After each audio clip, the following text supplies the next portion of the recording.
안녕하세요. 새벽의 축구 전문가 페노입니다.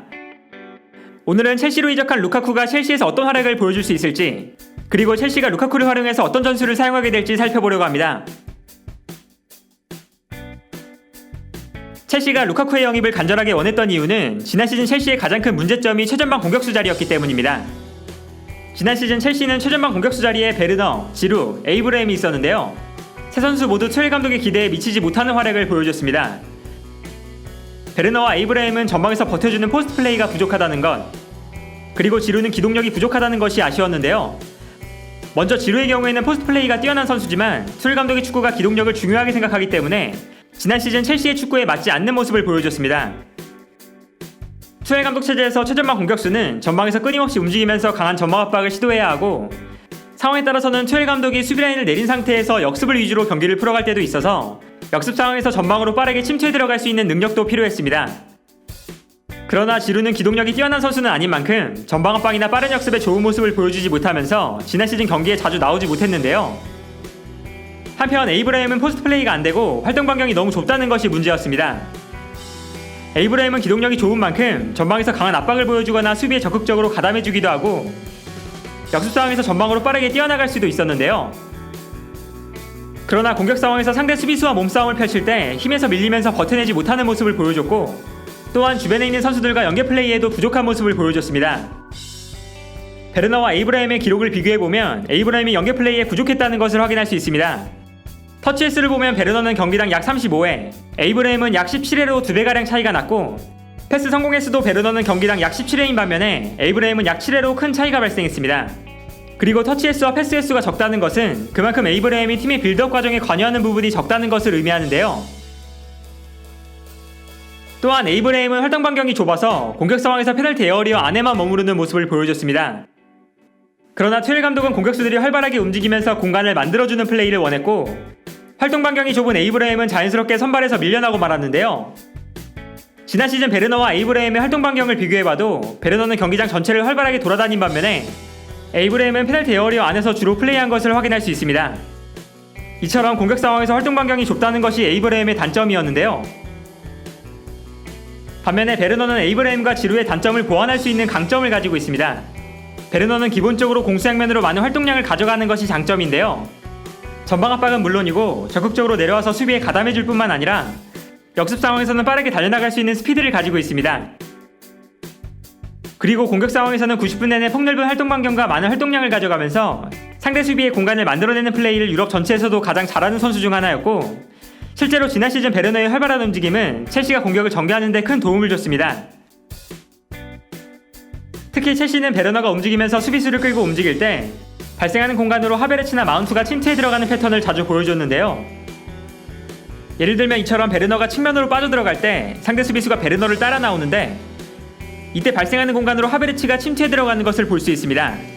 베르너의 움직임이 만들어낸 찬스인데요.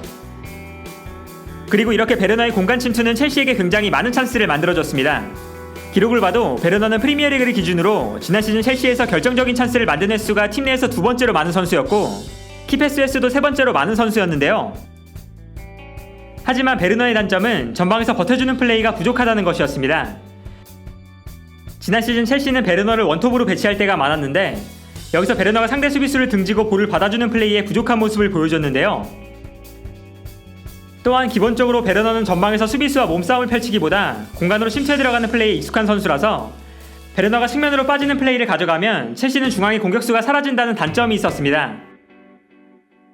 실제로 경기를 보면 베르너가 중앙에 머무르지 않고 측면으로 빠지는 움직임을 너무 자주 가져가기 때문에 첼시는 중앙에 공격수가 없는 상황이 만들어질 때가 많았습니다. 따라서 첼시는 지난 시즌 베르너 대신 하베르츠를 최전방에 배치하는 제로톱을 사용하기도 했는데요. 또한 베르너의 가장 큰 문제는 결정력이라고 할 수 있었습니다. 베르너는 지난 시즌 프리미어리그에서 79개의 슈팅을 시도했고 그중 6개의 득점을 기록했는데요. 비율로 따져보면 슈팅 횟수에 대비해서 득점을 기록한 비율이 7.5%였습니다. 프리미어리그 공격수들의 슈팅 대비 득점률을 비교해보면 상위권에 위치한 카바니, 라카제트, 손흥민 같은 선수들에 비해서 베르너의 결정력이 굉장히 저조하다는 것을 알 수 있는데요. 여기에 대해서 베르너는 프리미어리그에서 결정적인 찬스를 놓친 횟수가 3번째로 많은 선수이기도 했습니다.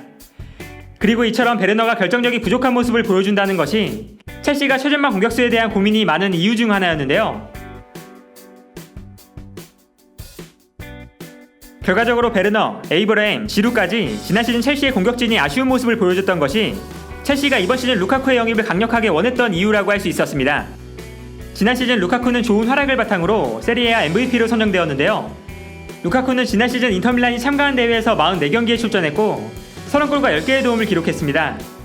지난 시즌에 이어서 루카쿠의 커리어를 통틀어 가장 많은 공격 포인트를 기록한 시즌이었고 공격 포인트뿐만 아니라 경기력적인 측면에서도 루카쿠의 커리어에서 가장 좋은 시즌이었습니다.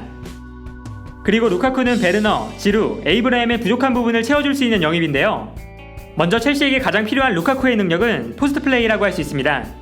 루카쿠는 지난 시즌 세리에A에서 포스트 플레이가 가장 뛰어난 공격수였는데요.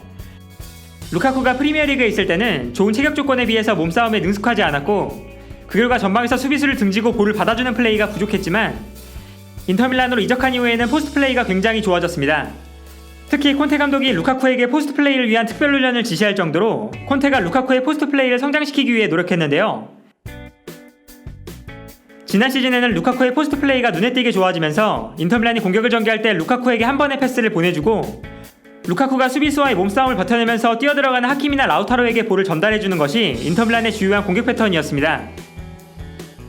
루카쿠가 수비수와의 몸싸움을 버티는 힘, 그리고 볼을 받아서 좋은 패스를 보내줄 수 있는 연계 플레이까지 뛰어나기 때문에 루카쿠에게 볼을 보내주는 것만으로도 위협적인 공격이 만들어졌는데요. 따라서 지난 시즌 인터밀란의 경기를 보면 루카쿠가 수비수를 등진 상태에서 볼을 받아주고 수비수와의 몸싸움을 버텨내면서 뛰어들어가는 라우타로에게 좋은 패스를 보내주는 장면을 자주 볼 수 있었습니다. 그리고 이렇게 루카쿠가 포스트 플레이를 통해 좋은 찬스를 만들어주면서 루카쿠는 지난 시즌 팀에서 가장 많은 키패스를 기록했고 동시에 결정적인 찬스를 가장 많이 만들어낸 선수이기도 했습니다. 지난 시즌 첼시는 베르너의 포스트 플레이에 아쉬움이 있었던 만큼 포스트 플레이가 뛰어난 루카쿠의 영입은 첼시의 공격의 부족한 부분을 채워줄 수 있는 영입이라고 할 수 있는데요. 여기에 더해서 루카쿠는 베르너나 하베르츠, 마운트, 플리식, 지에흐까지 이 선에서 뛸 수 있는 선수들의 플레이를 살려줄 수 있다는 점이 가장 큰 장점이라고 할 수 있습니다. 루카쿠가 상대팀 수비수를 등지고 볼을 받을 때 이것이 수비수 한 명을 붙잡고 있는 것이기 때문에 이때 이 선에 위치한 선수들이 수비 뒷공간으로 뛰어들어가거나 루카쿠가 떨어뜨려주는 볼을 여유롭게 받을 수 있는데요. 특히 베르너가 전방에 혼자 있을 때는 침투에 들어갈 때 중앙 수비수들의 집중 견제를 받아야 했지만 루카쿠가 있다면 베르너가 공간으로 좀 더 수월하게 침투에 들어갈 수 있어서 베르너의 침투가 더욱 위력적인 모습을 보여줄 수 있습니다. 투엘 감독도 인터뷰에서 루카쿠는 수비수를 등진 이후에 볼을 잡아주면서 베르너, 하베르츠 같은 선수들에게 공간을 만들어줄 수 있는 선수다. 그리고 첼시에 없는 유형의 선수고 첼시가 찾고 있는 유형의 선수다라는 멘트를 하면서 루카쿠의 포스트 플레이가 첼시에게 큰 도움이 될 것이라는 이야기를 했는데요. 그만큼 루카쿠의 포스트 플레이는 첼시에게 중요한 부분이라고 할 수 있습니다. 또한 루카쿠는 스피드도 굉장히 빠른 선수라서 첼시가 수비 라인을 내렸을 때 베르너와 함께 최전방에서 역습을 주도해줄 수 있는 선수입니다. 루카쿠는 유럽 전체에서도 가장 빠른 스피드를 가진 공격수 중 한 명인데요. 인터밀란도 역습을 전개할 때 수비 뒷공간으로 뛰어들어가는 루카쿠의 스피드를 활용해서 좋은 찬스를 많이 만들어냈었고 지난 시즌 인터밀란은 세리에A에서 역습으로 가장 많은 득점을 만들어낸 팀이었습니다. 인터밀란은 역습하는 상황에서 빠르게 달려나가는 루카쿠에게 패스를 보내주는 것만으로도 위협적인 역습을 만들어낼 수 있었는데요. 그리고 루카쿠는 전방에만 머무르는 것이 아니라 활발하게 움직이면서 좌우 측면, 특히 오른쪽으로 빠지는 플레이를 잘하는 선수라서 첼시는 루카쿠가 수비수를 끌고 움직일 때 발생하는 공간을 베르너나 하베르츠가 침투에 들어가는 패턴으로 경기를 풀어갈 수도 있습니다. 실제로 지난 시즌 루카쿠의 활동 반경을 봐도 중앙뿐만 아니라 오른쪽 측면 지역에서 많이 움직였다는 것을 확인할 수 있는데요. 마지막으로 루카쿠는 지난 시즌 물오른 득점력을 보여줬는데 96개의 슈팅 중에 24골을 집어넣으면서 슈팅당 득점 전환율이 25%로 굉장히 높은 수치를 보여줬습니다. 이 기록은 지난 시즌 리그 내 공격수들 중에서 5번째로 결정력이 좋은 수치였는데요. 이처럼 루카쿠는 득점력뿐만 아니라 뛰어난 포스트 플레이, 빠른 스피드, 넓은 활동 반경까지 모든 것을 갖춘 최전방 공격수라고 할 수 있습니다. 이적료는 9,800만 파운드, 하나로 약 1,580억이라는 거액의 이적료라고 알려져 있고 거액의 이적료만큼 최전방 공격수 자리에 대한 문제를 가지고 있었던 첼시에게 그 어떤 선수보다 효과적인 영입이 아닐까 하는데요. 루카쿠를 영입하면서 첼시는 루카쿠를 원톱으로 배치하는 3-4-3 전형을 사용하거나 루카쿠와 베르너가 투톱으로 호흡을 맞추는 3-4-1-2 전형을 사용할 것으로 예상되고 있습니다. 이번 시즌 우승 후보 중 한 팀으로 분류되고 있는 첼시의 강력한 스쿼드에 루카쿠까지 더해지면서 첼시가 이번 시즌 어떤 경기력을 보여줄 수 있을지 프리미어리그 개막이 기다려지는 이유가 아닐까 합니다.